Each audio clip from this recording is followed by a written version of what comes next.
Oh yeah, you know what time it is. It's time for me to name off my top 10 worst movies of 2016. This year, more than the previous years, I took all for myself, okay? I did not see as many bad movies as I did the previous years because you know why? Because I didn't want to see any of the crappy ass movies around in theaters, alright? And the movies that I did pick out, boy, do they fucking suck. And once again, in my humble subjective opinion, these are my personal picks. These are the movies that I believe are the worst of 2016. You might find a movie on this list and you might, hey, I actually enjoyed that movie. And that's completely fine. If you don't agree with me, hey, everyone's entitled to their own opinion. Film is subjective. So if you don't agree with me, write in the comments down below what is your top 10 worst movies of 2016. Or hell, make a video because you guessed it, everyone's doing it. So enough of that. Let's start the list with number 10. Number 10. Coming in at number 10 was a film that I did not get a chance to review because simply I didn't want to review it.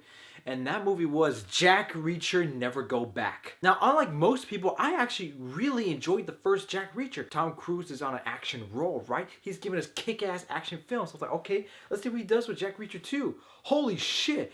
It was not what I was expecting. And you can't even enjoy the film for its action because there's so few little of it. But even the action scenes, they're really boring and stale. The story was uninteresting. Number 9. Coming in at number 9 is Ghostbusters. Now, I know some people might be like, oh my god, you put Ghostbusters because you hate women. You're sexist.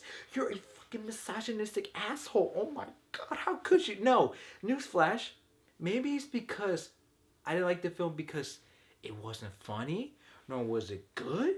You ever thought about that? The cast of this film did nothing wrong. They did their absolute best with the material that they had to make the film somewhat funny. There was a lot of times in the film where it was just boring. You were just like, okay, when is there going to be a joke there? And then plus you had cameos for the original Ghostbusters cast, and they were terrible. All the cameos were bad. There was only one good cameo, and it was from Harold Ramis.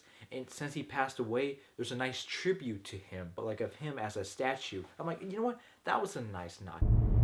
Number 8. Coming in number 8 is Ride Along 2. The first Ride Along, I kind of enjoyed it. There were some funny parts in the film. It wasn't a good film at all, but there were a couple times where I did laugh in the first film.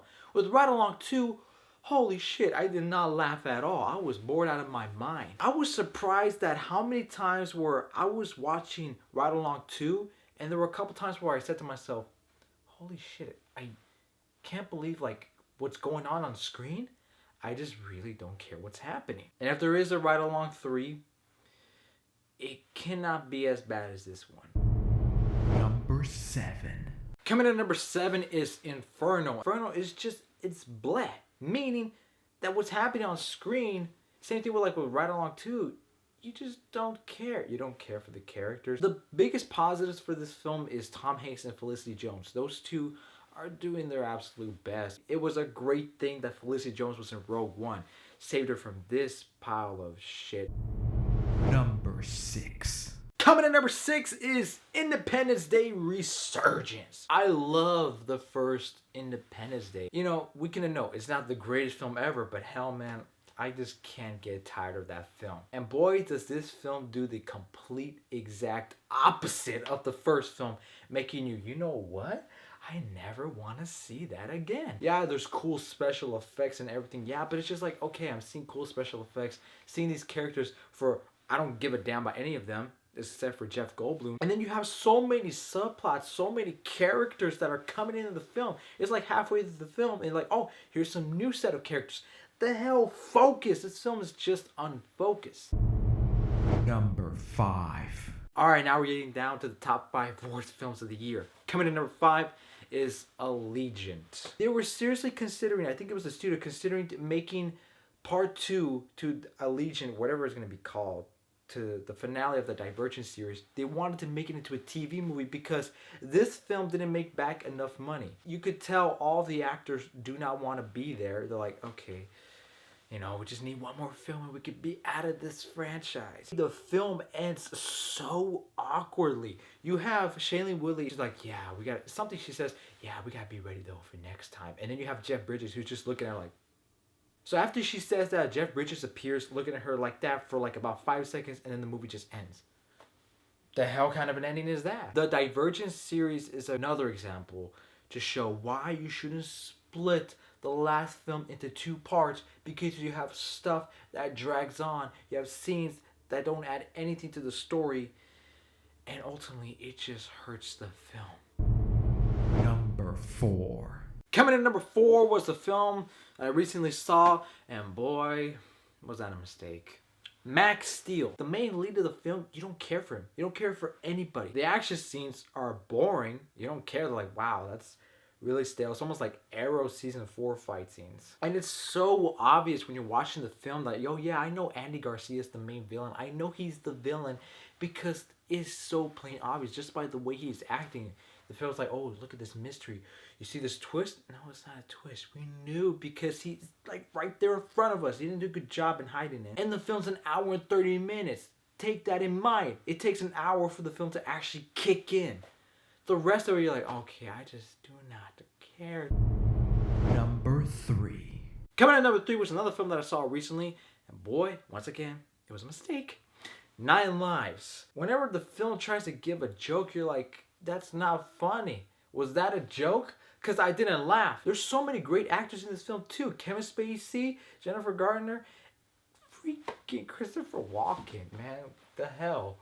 Why would you guys do a film like this? Like 10 minutes into the film, it's just so uninteresting. Number 2. Alright, now we're getting to the top 2 worst films of the year. For the longest time, I thought it was the worst film of the year. And that film is Zoolander 2. I love the first Zoolander. And when I heard, Ben Stiller was going to be directing the second one, I was like, okay, it's not going to be as good as the first one. I know that. But just make it just entertaining and funny. That was not the case. There was a point midway through the film where I just felt like this. What the fuck? There's a bigger number of celebrity cameos than there is a number of great jokes in the film. Like, at one point I was like, oh, great, yeah, this celebrity, yeah. Just having celebrity cameos does not make it funny. You gotta do something funny with the cameo. I was falling asleep. I was like, God, it's so boring. I just want to turn this off. Number 1. Alright, number 1. The worst film of the year. A couple of my friends suggested this film for me to review at the beginning of the year. I didn't want to because I just didn't want to watch the movie. But I said, you know what? I haven't seen that many bad movies, so screw it. I'm just going to watch it. And I tried to give this film a chance. It broke me. Norm of the North is the worst goddamn film of 2016. Holy shit. I know this film looked bad, but I didn't think it was going to be that bad. 4 freaking minutes in, I was like, what the hell is going on? I'm already confused, scared. Why do scenes start and never really finish? Like, what was the point of that scene? That was me 10 minutes in. It made him twerk. There was a pop song, he just started twerking. There was a point in the film where I was like, okay, another pop song? Really? And you're making him twerk again? This is so much cancer that I can feel the tumors growing on my back. Another thing too, the animation in this film wasn't that great either. It was, sometimes I was like, man, this looks very cheaply animated. Also too, the film introduces a joke and he'll be like, all right, here's a joke. Okay, yeah, okay, that was a joke. But then it keeps going on. You're like, okay, I got it. It goes on and on and on. You're like, I freaking get it. You don't care for anything in this movie. You don't even care for Norm, the polar bear, the main character. Screw him. And that is why Norm of the North is the worst film of 2016. So guys, that was my list for the top 10 worst films of 2016. What did you guys think of my list? You guys agree with it or you guys didn't agree with it? And if you didn't agree with it, please let me know in the comments below. What is your top 10 worst films of 2016? Or if you just want to, say what your list is, please, by all means, put it in the comments below. Remember, film is subjective. If you found a film in this list that you liked, you know, everybody's entitled to their own opinion. That's the beauty of film. Once again, guys, before I go off, thank you so much for another great year here on YouTube. Thank you for liking all my videos, being active on my channel, just commenting, just you guys writing in the comments. I love that. Thank you guys once again for taking the time every day to watch my video. As always, ladies and gentlemen, have a nice day.